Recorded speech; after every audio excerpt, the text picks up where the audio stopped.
Good afternoon, everybody. I just met with my national security team to discuss the situation in Iraq. We've been meeting regularly to review the situation since ISIL, a terrorist organization that operates in Iraq and Syria, made advances inside of Iraq. As I said last week, ISIL poses a threat to the Iraqi people, to the region, and to U.S. interests. So today I want to provide you an update on how we're responding to the situation. First, we are working to secure our embassy and personnel operating inside of Iraq.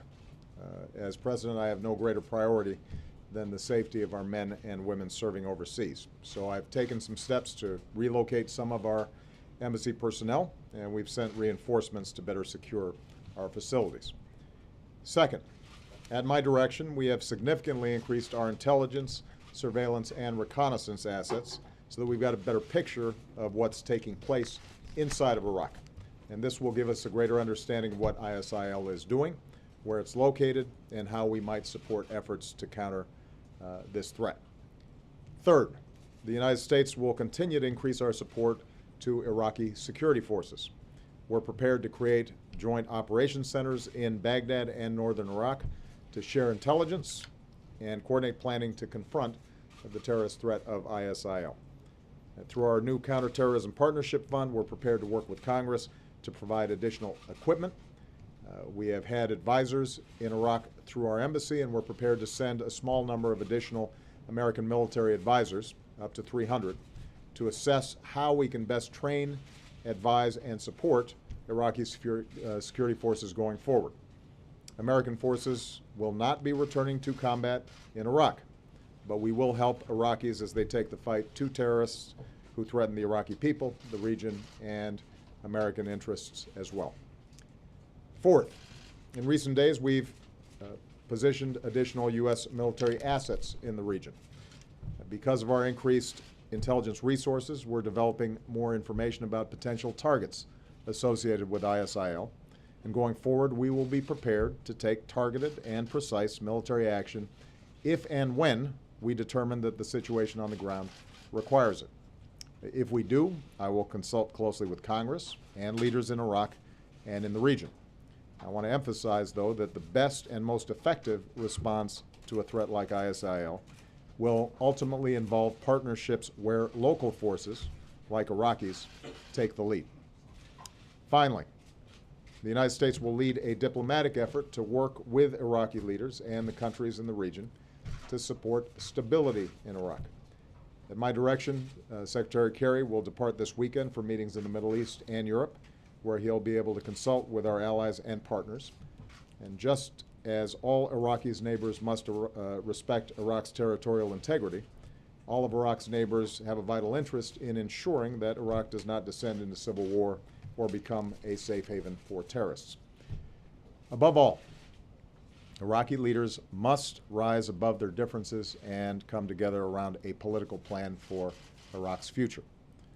Shia, Sunni, Kurds, all Iraqis must have confidence that they can advance their interests and aspirations through the political process rather than through violence.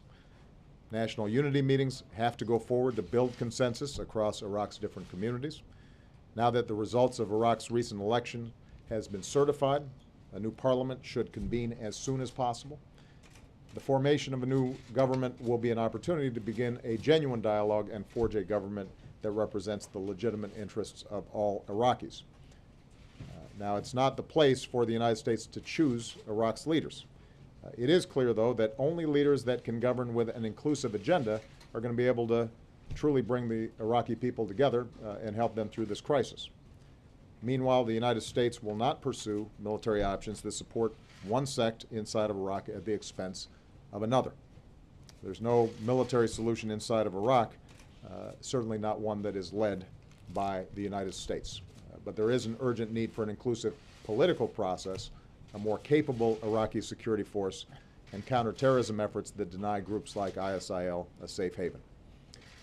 In closing, recent days have reminded us of the deep scars left by America's war in Iraq.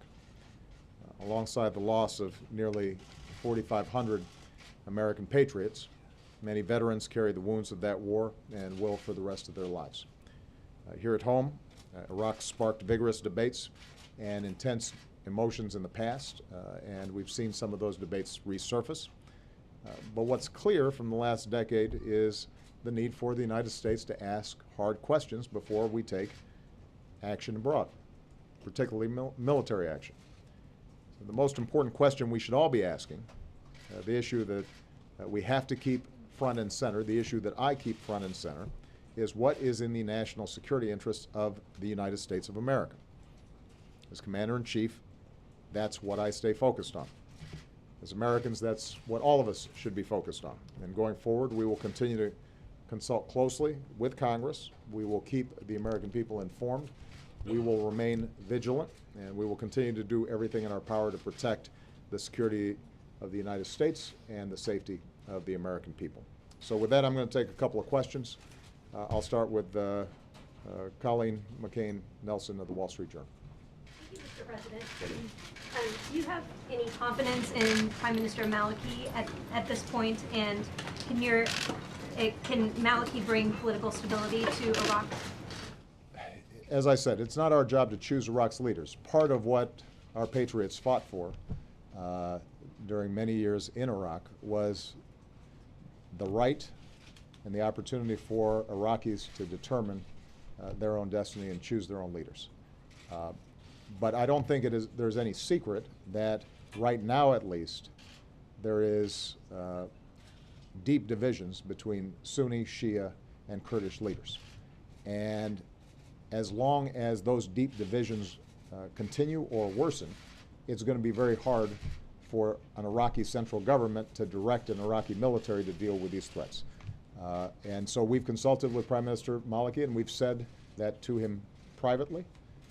We've said it publicly, that whether he is Prime Minister or any other leader aspires to lead the country, that it has to be an agenda in which Sunni, Shia, and Kurd all feel that they have the opportunity to advance their interests through the political process. And we've seen over the last 2 years, actually dating back to 2008, 2009, but I think worse over the last 2 years, the sense among Sunnis that their interests were not being served, that legislation that had been promised around, for example, de-Ba'athification had been stalled.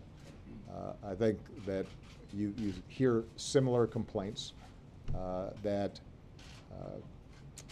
the government in Baghdad has not sufficiently reached out to some of the tribes and been able to bring them in to a process that gives them a sense of being part of a unity government or a single nation state, and that has to be worked through. Part of the reason why we saw better equipped Iraqi security forces with larger numbers not be able to hold contested territory against ISIL probably reflects that lack of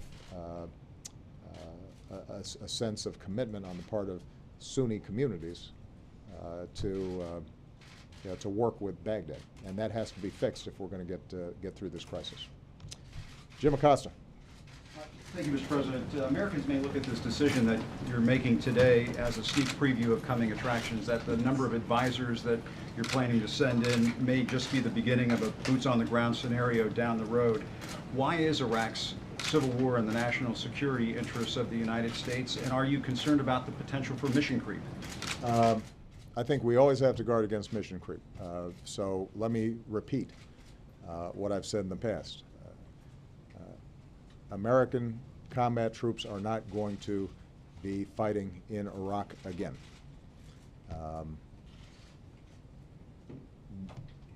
We do not have the ability to simply solve this problem by sending in tens of thousands of troops and committing the kinds of blood and treasure that has already been expended in Iraq. Ultimately, this is something that is going to have to be solved by the Iraqis. It is in our national security interests not to see an all-out civil war inside of Iraq. not just for humanitarian reasons, but because that ultimately can be destabilizing throughout the region. And in addition to having strong allies there that we are committed to protecting, obviously issues like energy and global energy markets continues to be important.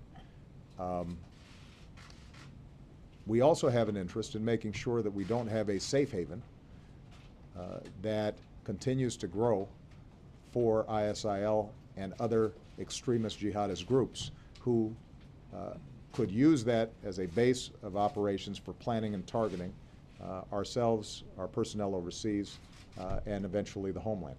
And if they accumulate more money, they accumulate more ammunition, more military capability, larger numbers, that poses great dangers not just to allies of ours like Jordan, which is very close by, but it also poses a great danger potentially to Europe and ultimately the United States.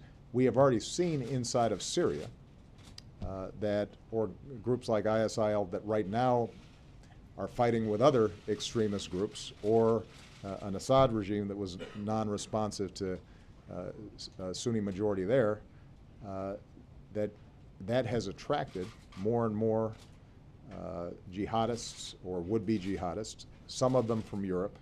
They then start traveling back to Europe, and that over time can create a cadre of terrorists that could harm us. So we have humanitarian interests in preventing bloodshed. We have strategic interests in stability in the region. We have counterterrorism interests. All those have to be addressed. The initial effort for us to get situational awareness through the reconnaissance and surveillance that we've already done, coupled with some of our best people on the ground doing assessments of exactly what the situation is, starting, by the way, with the perimeter around Baghdad and making sure that that's not overrun. That's a good investment for us to make, but that does not foreshadow a larger commitment of troops to actually fight in Iraq. That would not be effective in meeting the core interests that we have. Just very quickly, do you wish you had left a residual force in Iraq? Any regrets about that decision in 2011? Well, keep in mind, that wasn't a decision made by me. That was a decision made by the Iraqi government. We offered a modest residual force to help continue to train and advise Iraqi security forces. We had a core requirement, which we require in any situation where we have U.S. troops overseas, and that is that they are provided immunity since they are being invited by the sovereign government there, so that if, for example, they end up acting in self-defense, if they are attacked and find themselves in a tough situation, that they're not somehow hauled before a foreign court. That's a core requirement that we have for U.S. troop presence anywhere. The Iraqi government and Prime Minister Maliki declined to provide us that immunity. And so I think it is important, though, to recognize that despite that decision, that we have continued to provide them with very intensive advice and support, and have continued throughout this process over the last 5 years to not only offer them our assistance militarily, but we've also continued to urge the kinds of political compromises that we think are ultimately necessary in order for them to have a functioning multi-sectarian democracy inside the country. Juliet Alperin. There you go. You just mentioned Syria a moment ago. Yeah. The United States has been slow to provide significant weapons and training directly to the Syrian opposition. Has the expansion of the Syria war into Iraq changed your mind about the type of weapons and training you're now willing to give the opposition there? Is that what prompted Secretary Kerry to say of Syria, "We are augmenting our assistance in significant ways," and can you elaborate on what you are doing now that you weren't doing before? You know, that assessment about the dangers of what was happening in Syria have existed since the very beginning of the Syrian civil war. The question has never been whether we thought this was a serious problem.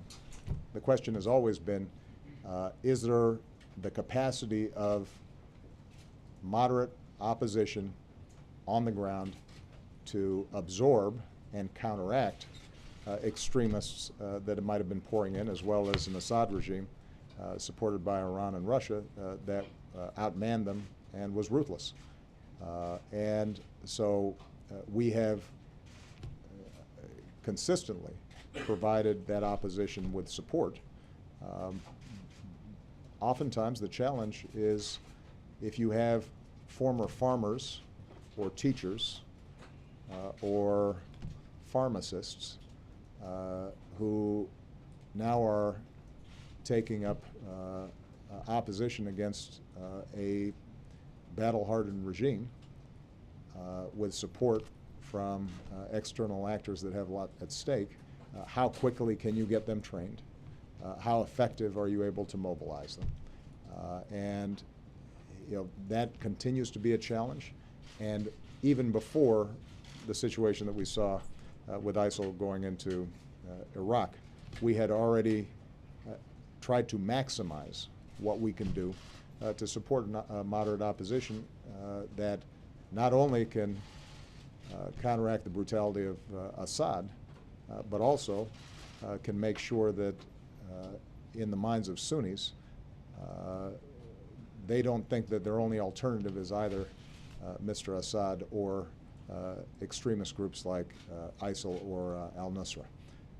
And can you speak to what you might be doing differently, as the Secretary of State alluded to? Well, I think that the key to both Syria and Iraq is going to be a combination of what happens inside the country, working with moderate Syrian opposition, working with an Iraqi government that is inclusive, and us laying down a more effective counterterrorism platform that gets all the countries in the region pulling in the same direction. And I alluded to this in the West Point speech. This is, I talked about it today with respect to the Counterterrorism Partnership Fund.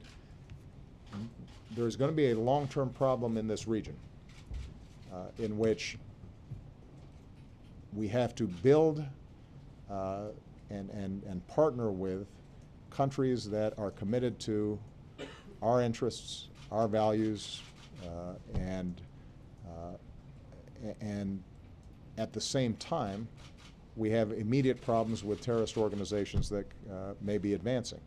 And rather than try to play whack-a-mole wherever these terrorist organizations may pop up, what we have to do is to be able to build effective partnerships, make sure that they have capacity. Some of the assets that have been devoted solely to Afghanistan over the last decade, we've got to shift to make sure that we have coverage in the Middle East and North Africa. You look at a country like Yemen, a very impoverished country, and one that has its own sectarian or ethnic divisions. We do have a committed partner in President Hadi and his government, and we have been able to help to develop their capacities without putting large numbers of U.S. troops on the ground. At the same time as we've got enough CT or counterterrorism capabilities that we're able to go after folks that might try to hit our embassy or might be trying to export terrorism into Europe or the United States.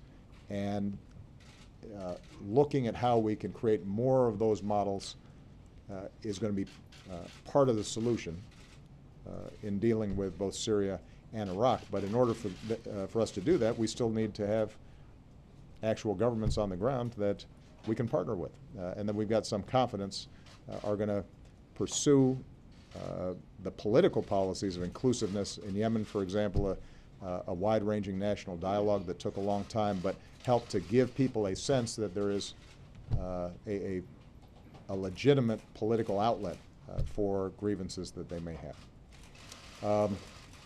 Peter Mayer. Thank you, sir. Going back to where you see Prime Minister al-Maliki playing a role at this point, you said that it's a time to rise above differences, that there's a need for a more inclusive government. Is he a unifier, and how much clout does the United States ultimately have with any of the leadership in Iraq at this point, really? Well, we still provide them significant assistance. I think they recognize that unlike some other players in the region, we don't have territorial ambitions in their country. We're not looking to control their assets or their energy. We want to make sure that we're vindicating the enormous effort and sacrifice that was made by our troops in giving them an opportunity to build a stable, inclusive society that can prosper and deliver for the basic needs and aspirations of the Iraqi people. And at the same time, they are a sovereign country. They have their own politics. And what we have tried to do is to give them our best advice about how they can solve their political problems. Now that they are in crisis, we are indicating to them that there's not going to be a simple military solution to this issue. If you start seeing the various groups inside of Iraq simply go to their respective corners, then it is almost certain that Baghdad and the central government will not be able to control huge chunks of their own country.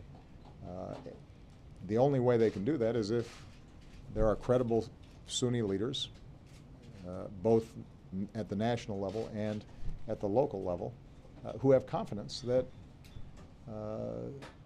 a Shia majority, that the Kurds, that all those folks are committed to a fair and just governance of the country. Right now, that doesn't exist. There's too much suspicion. There's too much mistrust. And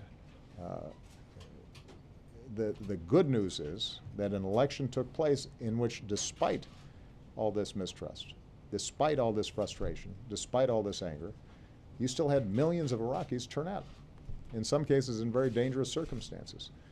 You now have a court that has certified those elections, and you have a constitutional process to advance government formation. So far, at least, the one bit of encouraging news that we've seen inside of Iraq is that all the parties have said they continue to be committed to choosing a leadership and a government through the existing constitutional order.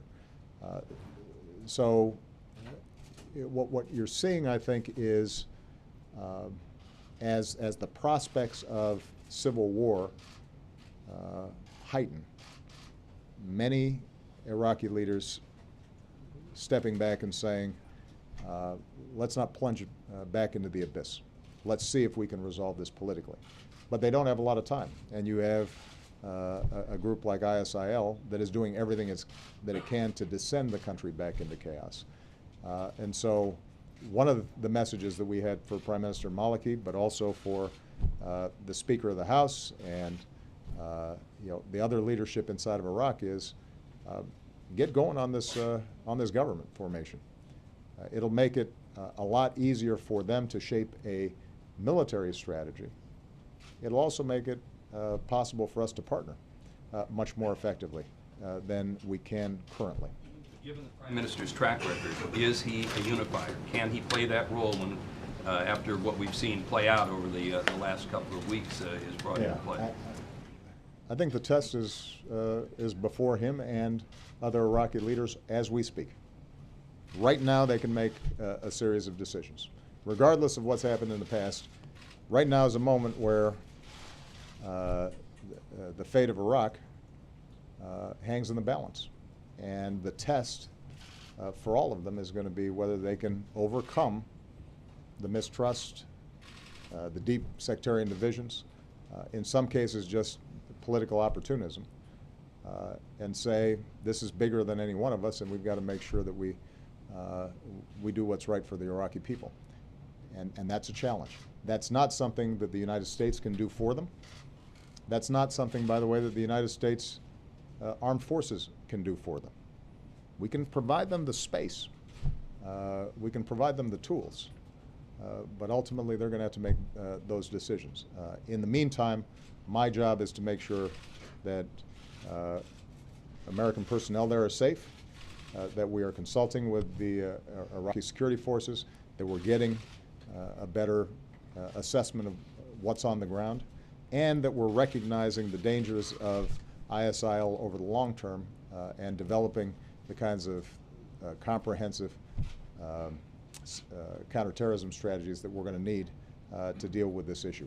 And that's going to involve some short-term responses to make sure that ISIL is not obtaining capacity to endanger us directly or our allies and partners. But it also is going to require some long-term strategies as well, because part of what we've seen with respect to ISIL is a broader trend that I talked about at West Point, rather than a single network, a discrete network of terrorists. This fluid combination of hardened terrorists, disaffected local leadership, and where there's vacuums, they're filling it and creating the potential for serious danger for all concerned. So, all right. Thank you very much. Any words on what you were willing to do and With how close respect, you were willing to work with them? Our view is that Iran can play a constructive role if it is helping to send the same message to the Iraqi government that we're sending, which is that Iraqi only holds together if it's inclusive, and that if the interests of Sunni, Shia, and Kurd are all respected. If Iran is coming in solely as an armed force on behalf of the Shia, and if it is framed in that fashion, then that probably worsens the situation and the prospect for government formation that would actually be constructive over the long term. What's your sense of that right now? Well, I think that just as Iraq's leaders have to make decisions, I think Iran has heard from us. We've indicated to them that it is important for them to avoid steps that might encourage the kind of sectarian splits that might lead to civil war. And the one thing that I think is has to be emphasized, we have deep differences with Iran across the board on a whole host of issues. Obviously, what's happened in Syria, in part, is the result of Iran coming in hot and heavy on one side. Iran obviously should consider the fact that if its view of the region is solely through sectarian frames, they could find themselves fighting in a whole lot of places, and that's probably not good for the Iranian economy or the Iranian people over the long term either. I suspect there are folks in Iran who recognize that. A Iraq in chaos on their borders is probably not in their interests. But old habits die hard, and we'll have to see whether they can take what I think would be a more promising path over the next several days. All right? Thank you very much, everybody.